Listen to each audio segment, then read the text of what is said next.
Hi friends, అందరికీ నమస్కారం అండి.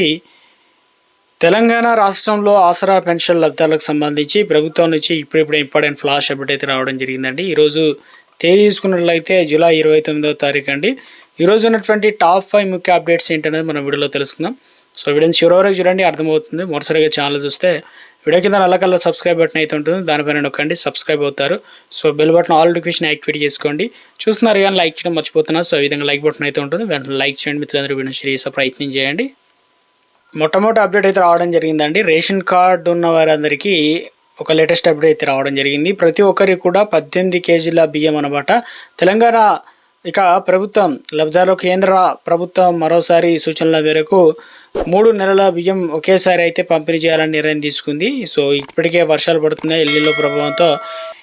మనకు ఆగస్ట్ నెలది, సెప్టెంబర్ నెలది, అక్టోబర్ నెలకు సంబంధించి 3 నెలల బియ్యం ఒకేసారి అందించేందుకు ఏర్పాట్లు అయితే చేయడం జరిగిందనమాట. దీన్ని బయట చూసుకున్నట్లయితే ప్రభుత్వం ప్రతి లబ్ధారు కూడా 3 నెలలు కలిపి మనకు 18 కేజీల బియ్యం అయితే అందిస్తారు. ప్రతి నెల ఒక వ్యక్తికి 6 కిలోల బియ్యం అయితే అందిస్తారు. సో ఈ లెక్కన కలుపుకున్నట్లయితే 18 కిలోల బియ్యం అయితే వస్తుందన్నమాట. సో ఈ కార్డులో ఎంతమంది ఉంటే అంతమందికి అయితే ఇవ్వడం అయితే జరుగుతుందన్నమాట. సో అదేవిధంగా ఈ నెల చివరి వరకు అయితే ఉంది. ఈ కేవైసీ పెండింగ్లో ఉండి ఈ కేవైసీ కంప్లీట్ చేయకపోతే కంప్లీట్ చేసుకునే ప్రయత్నం అయితే చేయండి. సో అదేవిధంగా నలుగురు కనుక సభ్యులు ఇంట్లో ఉన్నట్లయితే 72 కేజీల బియ్యం వస్తుంది. గతంలో వేసవి కాలంలో ఏప్రిల్, మే, జూన్ నెలలకు సంబంధించిన రేషన్ బియ్యం ఒకసారి అయితే అందించారు కదా. అంతకంటే ముందు ఈ నెలలోనే మనకు స్మార్ట్ కార్డులు కూడా అందించడానికి ప్రభుత్వాన్ని ఏర్పాట్లు చేసినట్టు తాజా అప్డేట్స్ అయితే రావడం జరిగిందండి. మరో లేటెస్ట్ అప్డేట్ అయితే వచ్చిందండి. ఇప్పుడు మనం వాడుతున్నటువంటి నోట్స్ ఉంటాయి కదా, సో ఇదైతే ఆర్బీఐ సంచలన నిర్ణయం తీసుకుందనమాట. ఇందులో భాగంగా కేంద్రం కూడా గ్రీన్ సిగ్నల్ ఇవ్వడంతో సో ఇప్పుడు దాదాపుగా 10 రూపాయల నోటు, 20 రూపాయల నోటు ప్లాస్టిక్ నోట్లు వస్తాయన్నమాట. సో ఇందులో ఎలా గుర్తుపట్టాలి ఏంటి, అసలు దీంట్లో ప్రత్యేకత ఏంటనో చూసుకుందాం.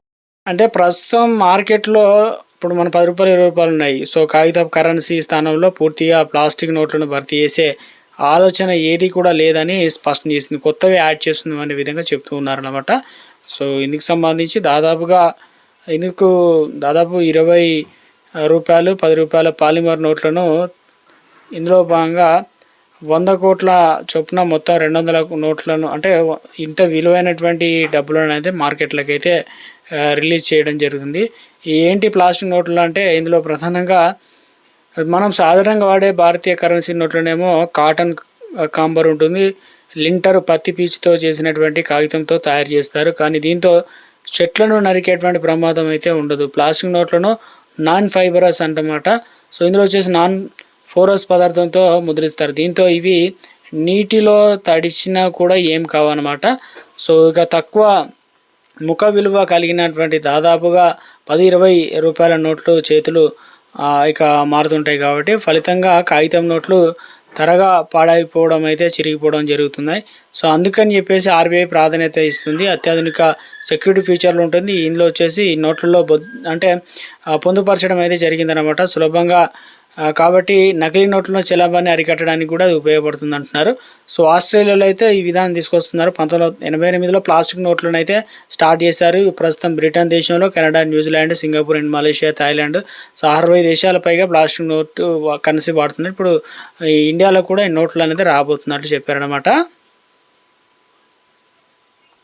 ఉపాధి హామీ పథకానికి సంబంధించి ఓ లేటెస్ట్ అప్డేట్ అయితే రావడం జరిగిందండి. రోజుకు లక్షలాది మంది పైగా ఇందులో ప్రధానంగా తెలంగాణ రాష్ట్రంలో ఎల్నినో ప్రభావం ఏర్పడి వర్షాభావ పరిస్థితుల్లో వ్యవసాయ పనులకు విఘాతం ఏర్పడగా చాలా పనులు దొరకక ఉన్నారు కదా. కూలీలను జీరాంజీ పథకం ఆదుకుంటుంది అన్నమాట. సో మునుపెన్నడూ లేని విధంగానే ఈ నెలలో రోజుకు దాదాపు 1,00,000 మందికి పైగా ఉపాధి పొందారని చెప్తున్నారు. నెల ఆరంభం నుంచి దాదాపుగా 29,18,300 మంది పనుల్లో అయితే పాల్గొన్నట్లు, వ్యవసాయ సీజన్లో కీలకంగా భావించే జూలై నెల ఇంత భారీ ఎత్తున కూలీలు నమోదు కావడం గత 10 ఏళ్లలో ఇదే మొదటిసారి చెప్తున్నారనమాట. సో రాష్ట్ర వ్యాప్తంగా దాదాపుగా 21,00,000 మంది కూడా పనులు పూర్తి చేశారని చెప్తున్నారు. సో గత వానాకాలం సీజన్ కంటే ఈ నెలకు దాదాపు 5 లక్షల నుంచి 8 లక్షల మంది పనులు అయితే పాల్గొనేవారు. కానీ ఈ సీజన్లో అయితే ఎక్కువ మంది పాల్గొంటున్నారని చెప్తున్నారు. అత్యధికంగా వచ్చేసి నల్గొండ జిల్లాలో దాదాపుగా 1,72,402 మంది ఉపాధి హామీ పథకంలో అయితే లబ్ధి పొందారని చెప్తున్నారు అనమాట. సో మొత్తానికైతే గుడ్ న్యూస్ అనేది చెప్పే ప్రయత్నం అయితే చేయడం జరిగింది. ఇంతమందికి పని కల్పిస్తున్నట్లుగా దాదాపు 10 నుంచి 20 రోజుల్లో కూడా మనకు ఆ అకౌంట్‌లో డబ్బులు కూడా జమ అవుతున్నాయి కాబట్టి ఒకసారి పడ్డాయా లేదా అనేది కూడా ఉపాధి హామీ పథకానికి శాంక్షన్ అయ్యిందా లేదా అని కూడా తెలుసుకోవచ్చనమాట. ఇక మరో అప్డేట్ అయితే రావడం జరిగిందండి. చక్కెరకు సంబంధించి అప్డేట్ ఇచ్చారు. ఏంటంటే కేంద్రం సంచలన నిర్ణయం తీసుకుంది. చక్కెర ధరలను నియంత్రించేందుకు కేంద్ర ప్రభుత్వం నడుము బిగించింది. అంటే రేట్లు పెరుగుతుంటాయి, తగ్గుతుంటాయి కాబట్టి ఇందులో భాగంగా చక్కెర డీలర్లకు 30 రోజులకు మించి స్టాక్ అనేది వాళ్ళ దగ్గర ఉండొద్దు అని చెప్పేసి, అదేవిధంగా గరిష్టంగా 4,000 క్వింటాల వరకు మాత్రమే నిల్వ ఉంచాలని ప్రభుత్వం మంగళవారం ఆదేశాలు జారీ చేయడం జరిగింది. ఏ సమయంలోనే ఏ స్థలంలోనైనా ఇంతకు మించి నిల్వ ఉంచడానికి వీలు లేదని చెప్పేసి ఇందుకు సంబంధించి లెక్కలు ప్రతిరోజు ఫుడ్ స్టాక్ పోర్టల్లో అయితే అప్డేట్ చేయాల్సి అయితే ఉంటుందని చెప్పేసి చెప్తున్నారు. సో ఇటీవల కాలంలో రేట్లు అనేది పెరుగుతున్నాయి కాబట్టి సో మరో అప్డేట్ ఇచ్చారండి. దరఖాస్తులకు సంబంధించి క్యూఆర్ పరిధిలో నిరుపేదలకు 1,00,000 ఇందిరమ్మ ఇళ్లు నిర్మించాలని చెప్పేసి లక్ష్యంగా రాష్ట్ర ప్రభుత్వం పెట్టుకుంది కదా. ఈ నేపథ్యంలో కలెక్టరేట్ దరఖాస్తులు పోటెత్తుతున్నాయి. ఈ మేరకు ప్రతి సోమవారం జరిగే ప్రజావాణిని దృష్టిలో ఉంచుకొని కూడా చాలామంది అయితే దరఖాస్తులు చేసుకుంటున్నట్లుగా, సో ఇందులో భాగంగా అర్జీలు సమర్పించేందుకు ప్రజలు పెద్ద ఎత్తున తరలి వస్తుండడంతో కలెక్టర్ ప్రాంగణం సో కిక్కిరిసిపోయిందని చెప్పేసి చెప్తున్నారు అనమాట. దరఖాస్తులు అయితే మరో అప్డేట్ అయితే వచ్చిందనమాట.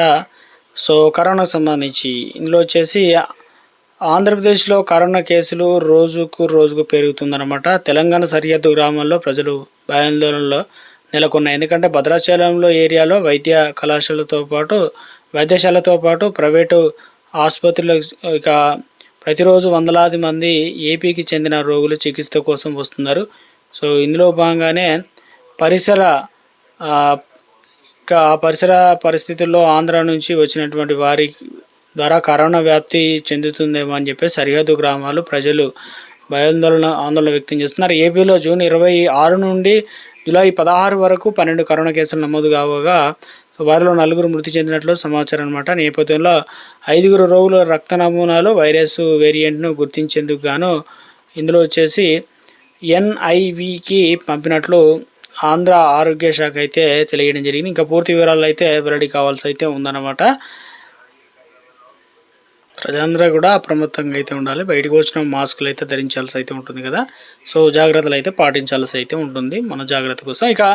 ఇక ఆసరా పెన్షన్లకు సంబంధించి కూడా అప్డేట్ ఇచ్చారనమాట. తెలంగాణ ప్రభుత్వం ప్రతిష్టాత్మకంగా అమలు చేసినటువంటి ఆసరా పెన్షన్లు, సామాజిక భద్రత పింఛన్లని సో అనర్హులను ఏరివేసే ప్రక్రియ కూడా స్టార్ట్ చేయడం జరిగింది. సో దాంట్లో భాగంగా ఈ నేపథ్యంలో రాష్ట్ర ప్రభుత్వం పంచాయతీ కార్యదర్శి, మున్సిపల్ అధికారులకు ఇప్పటికే స్పష్టమైన ఆదేశాలు అయితే జారీ చేశారు. దీంతో ప్రతి గ్రామంలో మరణాల వివరాలు ఎప్పటికప్పుడు ప్రభుత్వ వెబ్సైట్లో నమోదు చేస్తున్నారు. ఇక మృతి చెందిన పింఛన్దారు వివరాలు సైతం ఉన్నతాధికారులు వెల్లడిస్తూ వారి పింఛన్ను పక్కదారి పట్టకుండా చర్యలు తీసుకుంటున్నారు అనమాట. ఈ రకంగా చూసుకున్నట్లయితే సో ప్రభుత్వం ఏం చేస్తుందంటే అధికారులు ఇంకా నిరంతరం మానిటరింగ్ చేస్తున్నారు. అనర్హుల్లో వస్తున్నాయనే ఆరోపణలతో 2 పెన్షన్లు తీసుకున్న వారు, అదేవిధంగా అనర్హులుగా ఉండడం ఇవన్నీ ఉన్నాయి కదా.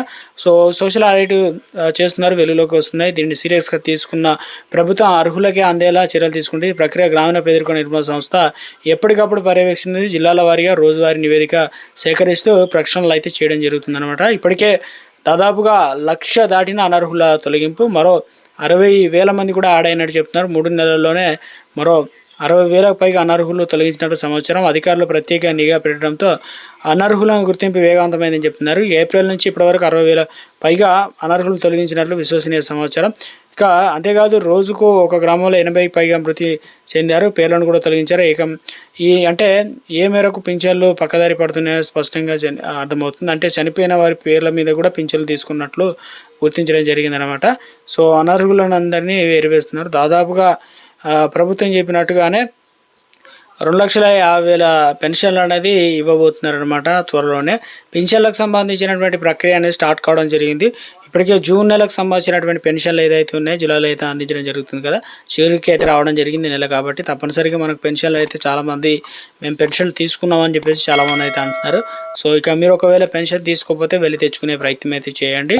సో ఈ నెల పెన్షన్లు ప్రభుత్వం 2,016 రూపాయలు, అదేవిధంగా 4,016 రూపాయలు అయితే అందించడం అయితే జరుగుతుంది.